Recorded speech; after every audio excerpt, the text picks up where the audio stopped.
Hey everyone, welcome to another episode of What About Grief? I'm Larry Home. Well, here we are at the beginning of November, and what does that mean? It's the dawn of 2 months of holiday celebrations. And I mean the big ones. No disrespect to President's Day, but we're talking Thanksgiving, Christmas, Hanukkah, Kwanzaa, New Year's Eve, and New Year's Day. One after another. Ugh. So I thought I would do something a little different for this month's episode by sharing the holiday ups and downs of these last 2+ years since I've become a widower. After that, I'm looking forward to interviewing this month's guest, Suzanne Degges-White, who is a professor and chair in the Department of Counseling and Higher Education at Northern Illinois University. She wrote an article in the November 2022 issue of Psychology Today magazine titled, Working Through Grief During the Holidays. After I read the article, I realized I could very much relate to what she expressed and thought she could help by sharing some insights on how to get through the holiday months when one is grieving. Okay, like I mentioned, to start off, I have decided to open up and be vulnerable here. Not something I have done much of since Sarah's passing, especially in public or on a podcast. Am I crazy letting go of this silence that I'm capturing inside of me? I did describe my emotions and thoughts pretty freely when I was part of a small group that focused on grief. Why? Because everyone in the class was experiencing grief and understood what I was going through since they were as well. We were each other's safety net. But to share my feelings now on a podcast, yikes, bear with me here. The holidays. For so many people, it's a time to look forward to. The rituals, the traditions, the smells of the season, the gatherings, and creating good memories. But the holidays and grief, it's really hard after you've lost a loved one. Combine feelings of loneliness and sadness, add a dash of overall grief, and you've got a recipe for the worst kind of a holiday cocktail. Believe me, I've had a few, and they don't taste good. For some of us, the holidays are something we've just got to get through. So as the holidays approach these last 2 months of the year, how do we do that? How can we find, like the song says, comfort and joy without a beloved spouse, child, parent, friend, or relative at our side? Preparing a feast, gathering with friends or family and giving thanks, putting up decorations and shopping for gifts. Instead of joy, these things now carry deep sadness. The one gift you can actually hope for is that as time passes, these will become cherished memories that might bring comfort. For me, the holidays held a special place in my heart. I proposed to Sarah on Christmas morning, and it was her idea to host an annual company holiday party at our home where she would do all of the cooking and I would do all of the cleanup. In the 2+ years since she passed away, the holidays have been a struggle for me.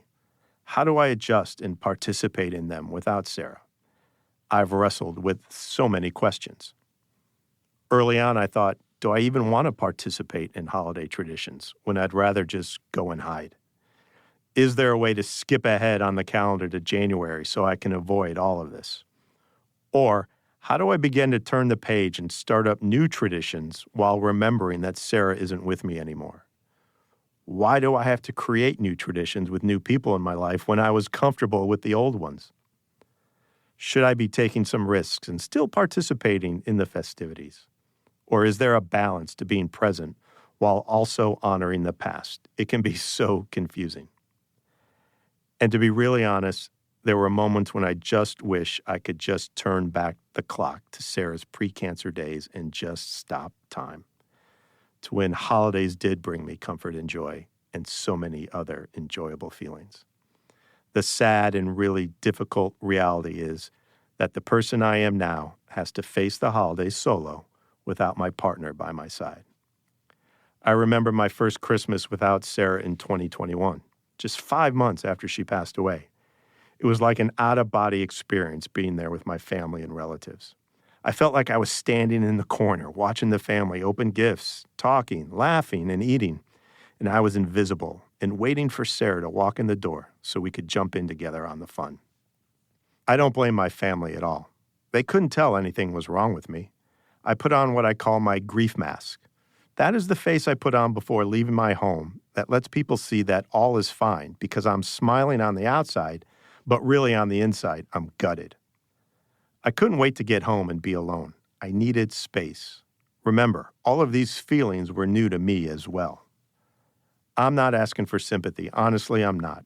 I'm giving you my honest thoughts on how I have dealt with November and December since July of 2021. It's just my reality.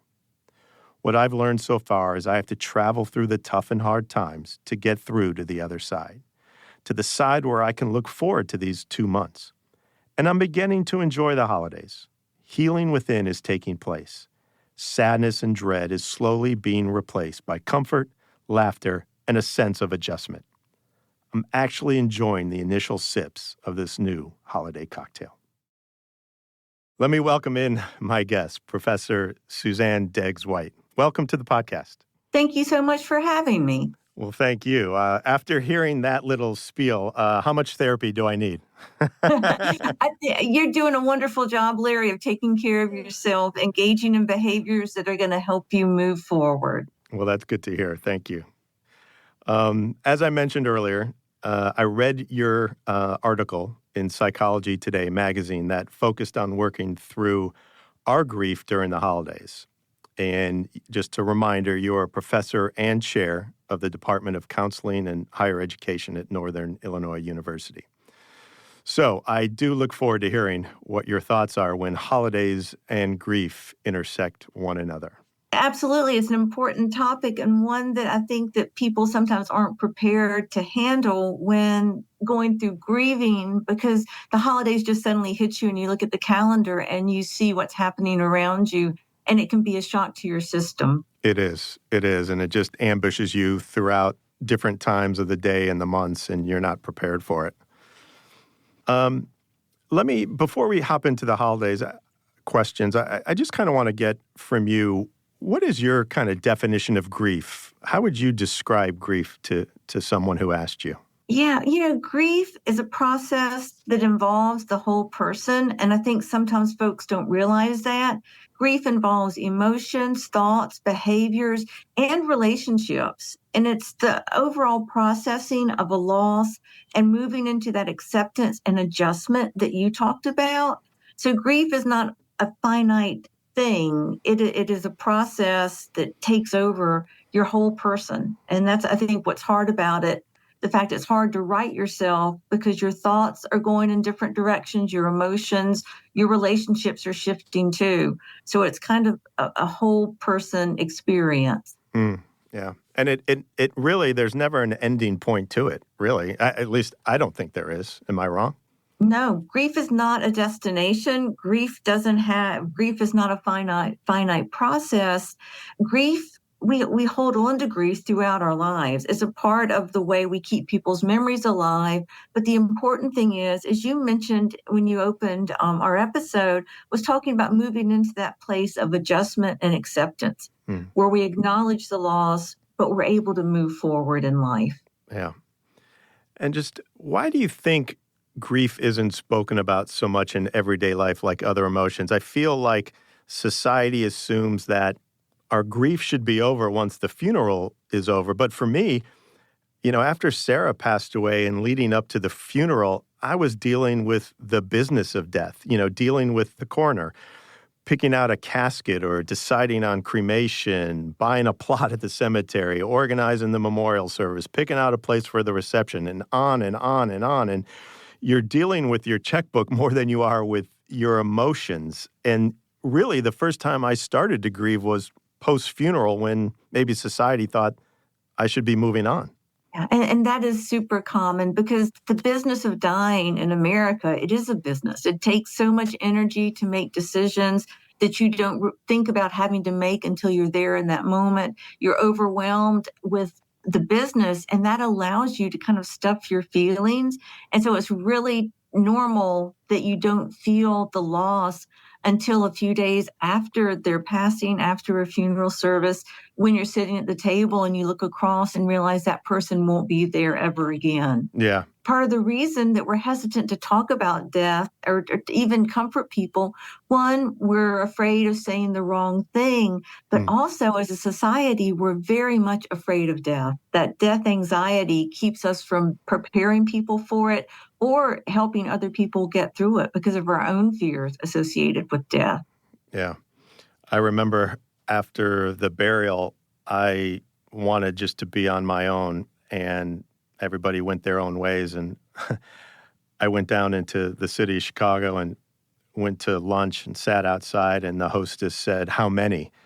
And it was the first time I just said, one. And that's like when it hit me. And I just sat there, by myself after the burial, and I was like, this is my life now. Yeah, just feeling it. It was a hard thing to understand and grasp. Absolutely. And thank you for sharing that, because that's such a, like I said, you're sitting across the table and you realize that place is empty, and it hurts and it hits you so hard, and it can hit you hard day after day, month after month. It can be that kind of feeling. And it's important when we do feel stuck in that place that we do reach out for support. Yeah. Because grief is so much easier when you have supportive people, whether it's friends, family, or professional counselor, therapist, helping you work through it, because it is a life-changing, life-altering experience. Yeah. You mentioned hard a few times in your answer, so let's advance it now to the holidays. Why are they so hard for people who have lost someone?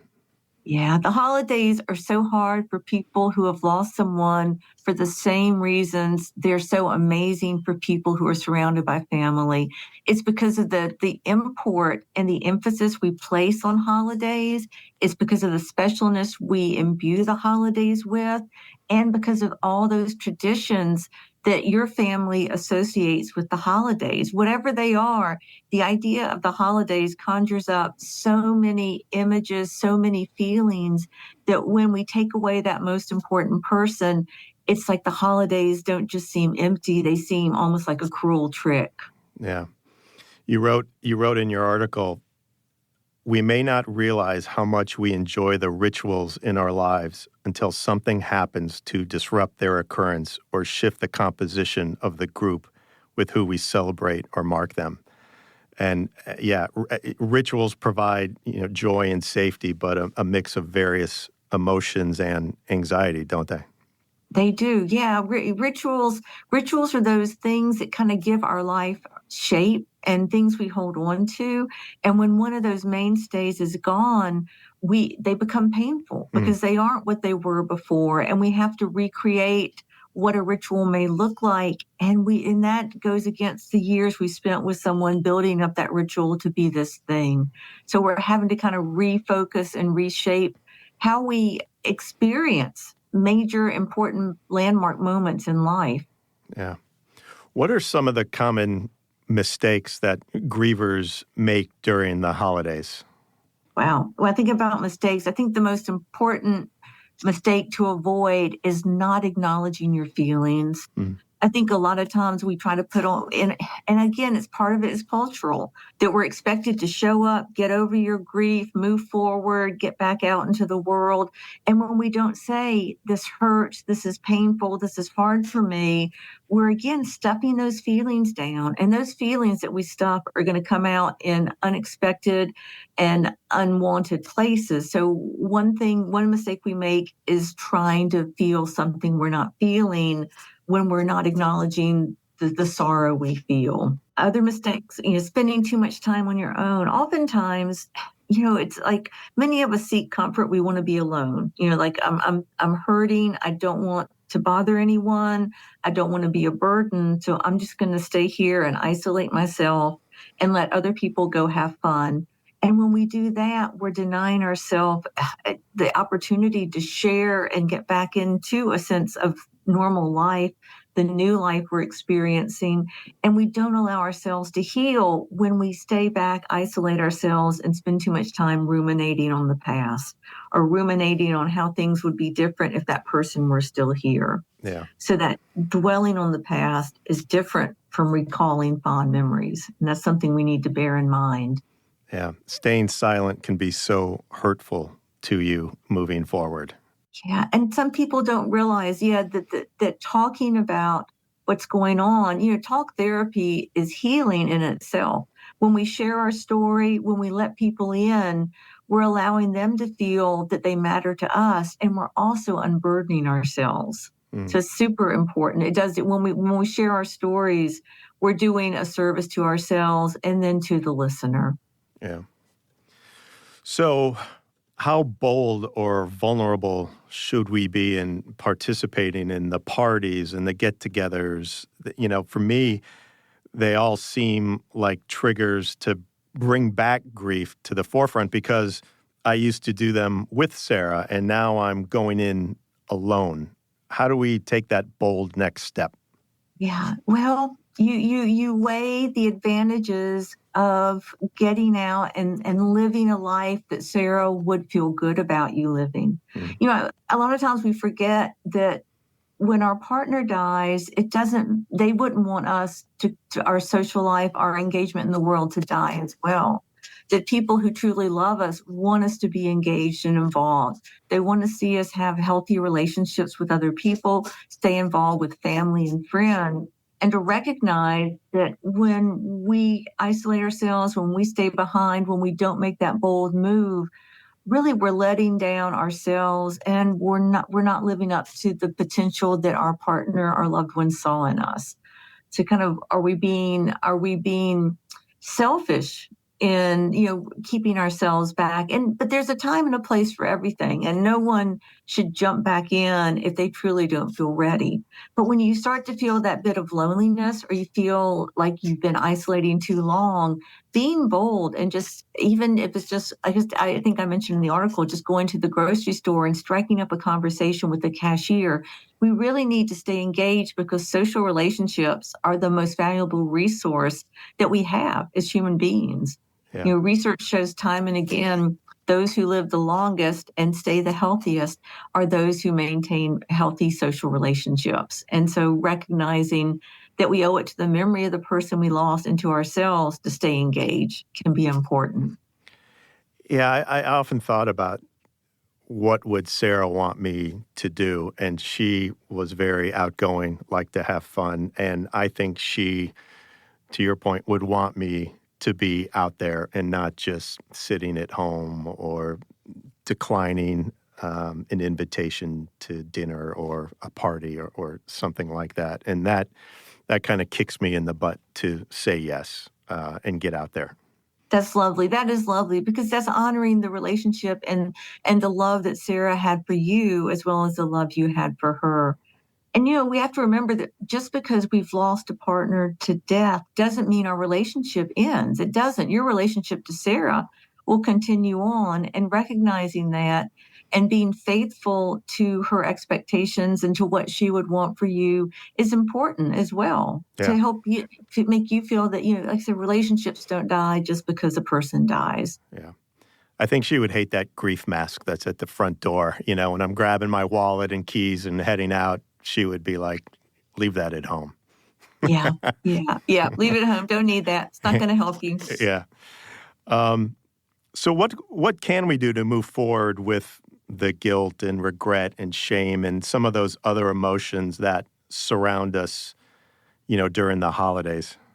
It's hard, and again, death is different in every culture, Mm-hmm. and we have to realize that death is a part of life. That it's okay to hurt, it's okay to grieve, but it's also okay to show up and to share your feelings.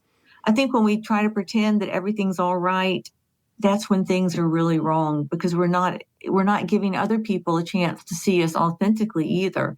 When we bring our shame or our guilt about loss, about feeling down, if we don't share how we're feeling with others, it doesn't give them a chance to really connect with us and be there for us in ways they want to be. Think about how you want to be there for friends who have lost someone. And if they're always saying, I'm okay, I don't need to talk about it, but you know in your heart they do, you're unable to be the kind of person they need in their lives right now. And so recognizing that bringing your full self and all your emotions to close relationships and not pretending like you don't feel the feelings you feel is the best thing to do. You wrote in your article, and I really liked it. You said, there can be a sweet pleasure in the pain we feel when priming our memories of shared experiences that we can never have again. There's a pleasure in pain, and it's cathartic to experience the strong emotions that we are stirring up. Can you explain a little bit more on that? Yeah, it's almost like when you listen to a love song about when you listen to a song about a breakup and you feel that pain, and it just feels good to have that pain, to experience it, to know that I'm here, I'm alive, I'm feeling this pain. There's a joy because you're recognizing you recognize the finiteness of the moment. And when we're able to recognize the finiteness of something, of a moment with a partner who's no longer here, you really are living authentically. You're experiencing that moment and you're appreciating it for the treasure that it was. And we can take pleasure in these things. There's something that we enjoy, that the humans enjoy, about kind of that sense of bittersweet taste. We like it. It's why we enjoy listening to sad songs, why we love to cry at movies, that humans need to experience all these emotions, and relationships are so vital to our happiness, that if we can recognize this was a wonderful moment, this was, whether it's a partner, if it was a parent, whether it was a friend, it feels good to remember that moment. It was only that moment in time, but I have that memory. Yeah. It's almost like a talisman you can carry. Grief can be a talisman you carry in your heart, or it can be a weight on your heart forever. And allowing those moments to be kind of like those magic little jewels or charms. They're still there. You feel them, you carry them with you. But they're positive, and they really they fulfill you and bring that sensory connection to someone, and also that finiteness of time that makes us really appreciate something for what it was. Yeah. And is time really only the true healer in all of this?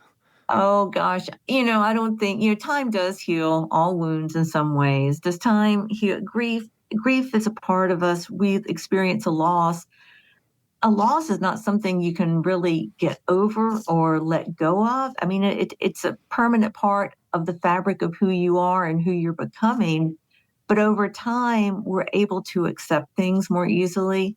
We're able to, and like I said, those moments when you think about that, and, it can be 5 years from now, and a memory from 10 years ago will hit you as hard as it did 2 weeks after you lost someone. I mean, that's those moments that are so sweet, they're bittersweet. And it gets easier to accept the loss. And it may be, time. Yes, time is one of the greatest healers of emotional issues. I think about that we wake up, I know that when I would have a bad day, my mother would say, well, don't worry, Susie, things look better in the light.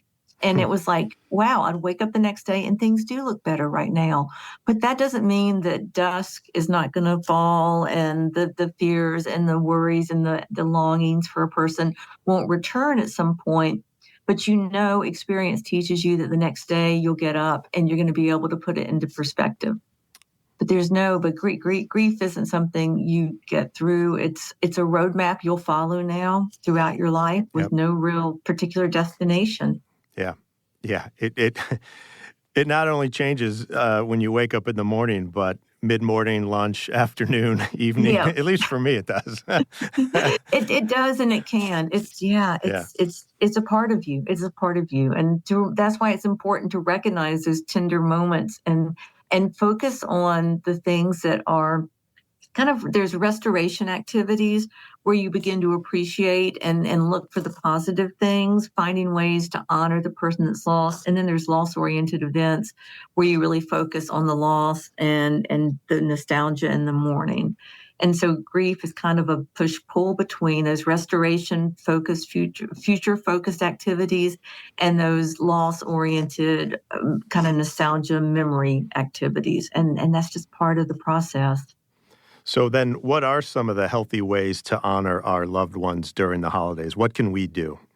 One thing you can do is, carry on a ritual that you and Sarah enjoy doing. When you lose a partner, you don't want to erase them from your lives. You want to find a way to carry their memory forward.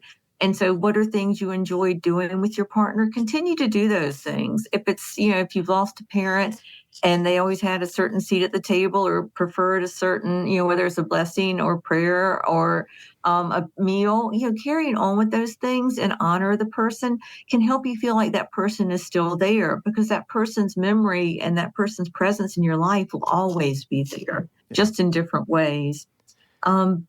Doing something, doing some kind of charity act, donating to a charity that the person who is gone appreciated, doing the things that they took value in, especially at the holidays. That's something you can do. If there's someone special that, they always connected with at the holidays, make sure you still stay connected to that person in honor of the person you lost.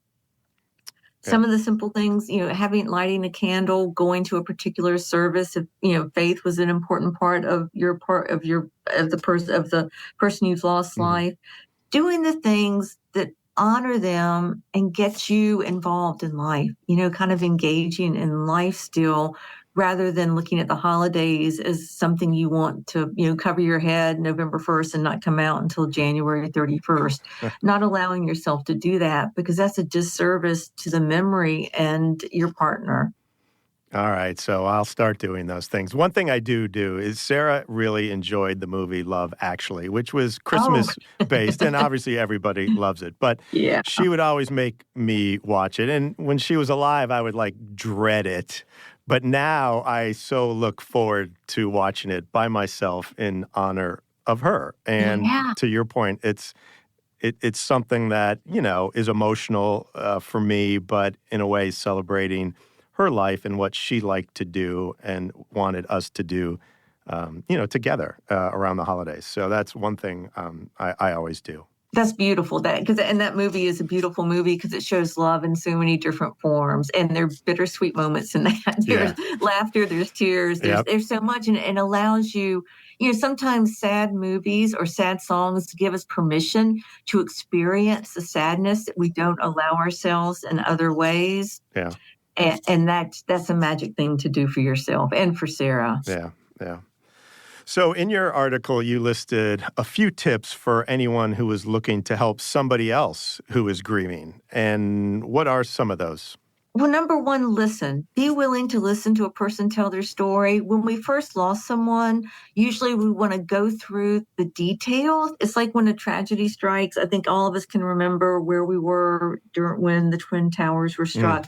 These things that are huge moments in our life, we want to tell the story. We have to tell the story of the loss of someone we loved, because that allows us to weave it into the fabric of our being now. It allows us to accept it, make sense of it, and make it a part of our story, which we need to do when traumatic events happen. And that's kind of that post-traumatic stress disorder comes when we're not able to weave a trauma into our story and our understanding of the world. So listening to someone, inviting them to share if they feel comfortable sharing, is a great place to start. Being present for a person, not being afraid to ask someone how they're feeling, because so often in our culture, we're scared to talk about death. We say, we don't want to say the wrong thing. And it's because none of us really learn well how to talk to someone who's lost someone or how to deal with death ourselves. Death anxiety, for some reason, many of us are fearful of dying. And so we don't want to even acknowledge it happens. Yeah. And so we do a terrible disservice to folks who have lost someone. Making sure not to tell people how you think grief should look. People will read a book about the 5 stages of grief and assume it's going to be like that for everyone. And so not assuming, just asking, how are you doing? How are you coping? helping out, so often, let me know, Larry, if there's something I can do. And you're never going to contact me to ask me to do something. Yep. So what I'll do is I say, I'm going by the grocery store. I'm going to pick up some things for you too. I'll be by in half an hour. Just doing them, whether it's mowing the lawn, filling the fridge, picking up a meal, just doing it and not saying, call me if you need something, because that puts a burden. Don't burden the person who is grieving. It's not the kind thing to do. I think that's the number one thing that I appreciated, is just somebody doing something on their own and just showing up, and whether, to your point, dropping it off at the front door and leaving or whatever, but just, always never coming up and saying, I'm so sorry for your losses. Is there anything I can do, versus just doing it? And I think that was so much more appreciative by me than the other way. I'm glad to hear that. It's important that we take action. The words are wonderful. Words of condolence are wonderful, but we also, if we truly care, we're not going to burden the person who's already dealing with a tremendous burden. Yeah. I'm glad to hear that worked well for you. Yeah. And I think it's important to remember that your grief in your timeline, is yours alone, and don't let anyone tell you how to deal with your grief. Function in a way that's comfortable and at a speed that works for you. And I think that's the best that you can give yourself during the holidays. Yeah. Yeah, absolutely. Grief has no timeline. People may say there is no timeline for grief, and grief is such a personal experience. And we also, one thing, grieving can last, for no matter how long it lasts. Don't forget to stay in touch with your family if you lost someone. That's one thing. Sometimes people rush around when a loss occurs. But then when you're ready to start trying to move on with life or get back into things, all the friends you had may have disappeared, or they feel like, oh, I don't want to bother him. I was there at the funeral. But making sure we don't ever forget to reach out to people we care about. Yeah. Let me wrap up our time together with a little story here, and then I'll let you give your thoughts on it. On one of my walks recently, I've been listening to a podcast called A Life in Lyrics, and it's where Paul McCartney is interviewed, and the listeners get a glimpse into McCartney's mind as he describes how he came up with and wrote the numerous songs, that we all know so well. And during the late 1960s, when it was apparent that the Beatles were breaking up due to so much conflict, among the four members of the band, both inside and out of the recording studio, one night, Paul McCartney had a dream where his mom, whose name was Mary, came to him in this dream and just said, "Let it be." And from those three words came the song with the opening line of, "When I find myself in times of trouble, Mother Mary comes to me, speaking words of wisdom, let it be." And as I was walking and thinking about that line, I felt like it was saying to me, hey, Larry, if you wake up on Thanksgiving and you have a heavy heart, just let it be. You don't have to fight it. Live it out that way. Let it play out. And if you wake up on Christmas and you're experiencing a lot of joy that day, let it be. Enjoy that day with family and friends. There's nothing wrong with having a good and or a bad grief day. It's uncontrollable, and it can ambush you at any time. So just let it be. And I kind of feel like that's my mantra as I go into these next 2 months. What are your thoughts? I love that, Larry. It's so important that we listen to what we need for ourselves. We listen to our hearts. We listen to our emotions. And so often we want to try to control or force. But it's so important when we're dealing with something like grief that it's such a tender place. And I think letting it be, just in general as a counselor, I think that's some of the best advice we can give to people. Don't try to force things. Let it be. Let things unfold in the way they're meant to. Well, our time is running out, but you've given us such great insight and advice about these 2 months, which can be so tough on everybody, especially the grievers. So Professor Suzanne Degges-White, please come back anytime, and happy holidays to you. Thank you so much, Larry. Thank you for letting me share today. I really appreciate it. Happy holidays. Thank you. Bye-bye. Bye-bye. My thanks to Professor Suzanne Degges-White. What About Grief is available monthly on all major podcast listening platforms. Please follow the podcast as well as rate and review the show on Apple Podcast. The executive producer of What About Grief is Marcia Anderson. Logo artwork was designed by TED Studios. This episode was recorded at BAM Studios in Chicago.